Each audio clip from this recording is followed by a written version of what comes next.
সূর্যের আলো যেমন ছোট বড় সব গাছকেই সমানভাবে প্রাণ দেয়, একজন বড় মানুষের ব্যক্তিত্ব তেমন হওয়া উচিত, যাতে তার সংস্পর্শে আসা প্রতিটি মানুষ নিজেকে গুরুত্বপূর্ণ বলে মনে করে।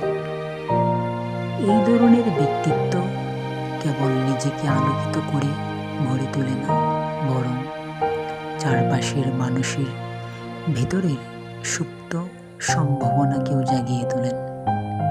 ঠিক তেমনি সূর্যের আলো পেয়ে যখন প্রতিটি গাছপালা তার নিজস্ব গতিতে ডালপালা মেলে দেয়, আলো যেমন অন্ধকারে পথ দেখায়, ঠিক তেমনি আসুন আমরাও এমন একজন বড় মানুষ হওয়ার চেষ্টা করি, যার আলোতে